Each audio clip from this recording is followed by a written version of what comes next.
ونعوذ بالله من شرور أنفسنا وسيئات أعمالنا من يهده الله فلا مضل له ومن يضلله فلا هادي له ونشهد أن سيدنا ونبينا ومولانا محمد وعلى آله وصحبه وبعد. The discussion is around the rights and the freedom in Islam. We found that there's a lot of misconception. What kind of rights and what kind of freedoms does Islam provide? Particularly the freedom of worship. Religious freedom is one of the most contentious issue, misunderstood concept by the majority of the Muslims. I'm not referring to non-Muslims, right? But to us, the Muslims, who are the bearers of this particular, religion. We have a lot of misconception about this, and we need to know what it is. The first and starting point is that human rights, as we know it from conventional legal system, is predicated on secularist theories, or in other words, something which is from a human experience, based on human experience, human understanding, where through research and discoveries they come up with areas of trying to, deal with issues to do with the rights of human beings. So human rights from conventional point of view are rights of human beings. That's why they are human rights. They are rights of human beings. The state has no rights according to conventional human rights law. The state has obligation of ensuring that their citizens and the people within their jurisdictions enjoy those rights. They have the obligation to make sure that the citizens enjoy their rights. So it has the obligation to fulfill the rights, to promote those rights, to ensure that the citizens enjoy those rights. So they are human beings' rights. So this subject is quite vast. It's a vast subject. However, when we talk about the rights and the freedoms from Islamic perspective, we must also know that these are rights that are predicated on Islamic principles, Islamic laws. They are predicated on Islamic legal framework. So when we are talking about rights in Islam, you should always think about the Quran, think about the Sunnah. What has the Quran and the Sunnah provided in terms of these rights? What is the position of Islam? Then when you look at that, it will help you to begin to know what kind of rights are we talking about in Islam, and how these rights, applied to Muslims' situations. Because you know that these are only applicable to the Muslims. The Muslims are the ones that should enjoy these particular rights within the teachings and within the religion of Islam. Should claim these rights. It will be very difficult for you to advance these rights of Islam, or to impose these rights of Islam, on non-Muslims who don't believe in what you believe. It's very, very difficult. So our issue is not to do with just general membership, general populace, but our problem is how we understand the rights as Muslims. How we understand these rights as Muslims. I will give you one important, example, and the most contentious, ayah or ayat of the Quran, or verses of the Quran, which have been misunderstood by a good number of the Muslims. One of which is found in Surah Al-Baqarah, verse 256, where Allah subhanahu wa ta'ala says, La ikraha fi din. There is no compassion in religion. You can't compel people to to become believers, to become Muslims. You can't compel them. Right? So this particular verse, if complemented with other verses of the whole Quran, such like the ayah in Surah Yunus, which is chapter 10 of the Quran, which provides that وَلَوْ شَاءَ رَبُّكَ لَآمَنَ مَنْ فِي الْأَرْضِ كُلُّهُمْ جَمِيعًا أَفَأَنْتَ تُكْرِهُ النَّاسَ حَتَّى يَكُونُوا مُؤْمِنِينَ. This is what the verse says. Had your Lord so willed, O Muhammad, peace be upon you, had your Lord so willed, he would have made all those on earth, human beings, all together, to believe in the oneness of Allah. If your Lord is so willed, you could have made the whole world believing in the monotheistic belief of Allah, in the oneness of Allah. Then Allah was telling Muhammad sallallahu alaihi wasallam, upon whom these verses of the Quran was revealed, أَفَأَنْتَ تُكْرِهُ النَّاسَ حَتَّى يَكُونُوا مُؤْمِنِينَ. Can you yourself, Muhammad, peace be upon you, force people, compel people to believe? No, it's not possible. It's not possible. If the owner, the creator himself, Allah, has given people that particular freedom, right, to be what they want to be, then who will you do to change that system? You can't change it. This is what the Quran says here. Now, what is the misconception of these verses? The misconception, right, on these verses is where people believe that Islam has provided total freedom for people to believe in Allah or to disbelieve in Him. And therefore, a person has the right to embrace Islam or to reject Islam based on these verses. That today you're a Muslim, tomorrow you can reject this faith. And that's what people think these verses, stand for. So this is one of the greatest misconceptions, that Islam does not provide that kind of freedom within the meaning of these verses. These verses do not mean that you can reject Islam. Right? But however, if you decide to reject Islam, it's absolutely your choice. But what are the consequences? Right? What are the consequences for rejecting? Let us analyze this part critically. Allah subhanahu wa ta'ala has simply said in various verses of the Quran, Inna a'tadina lil kafirina naran.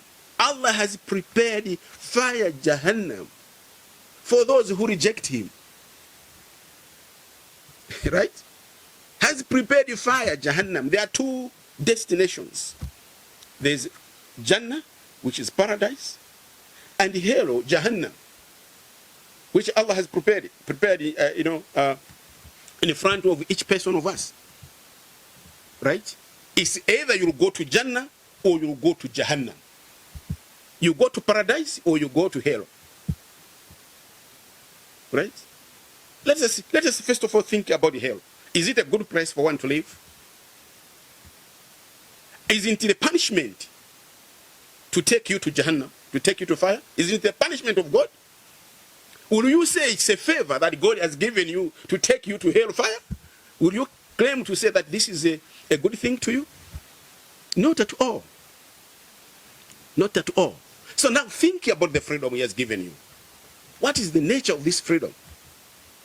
The freedom to deny Him. The freedom to deny God. You have the right to say, I don't believe in God.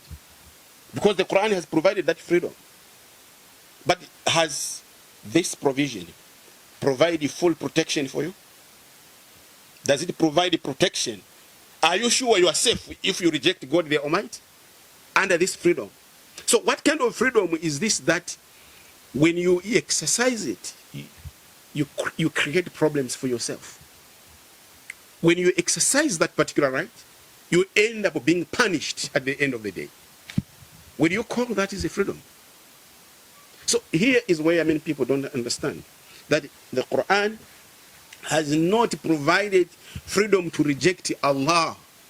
God has not simply said, you are free to reject me and therefore you go scot-free. Because if that is the intention of the Almighty, there was no need for him to create Jahannam. What's the use of Jahannam? What's the use of preparing hellfire? For who? If he has given us the right, we can enjoy, we can become believers, or we can deny him. Nothing should happen to all of us. That's what it's supposed to be. But that's not the position. So what is the intent and objective of this Quran and those messengers of God? The purpose was simply to guide mankind to know Allah, to know the truth about Allah, so that they should know the oneness of the Almighty, so that people become believers, obedient to the Almighty, follow the teachings of God. That's the reason why God gave us this. But at the end of the day, the choice is yours. To go to prison or to go to paradise. The choice is yours. So what he has provided here is simply to tell you that if you choose to reject me, you are free. But remember that you have chosen the route to prison. You have taken the route to Jahannam, to fire Jahannam. That's what you should know.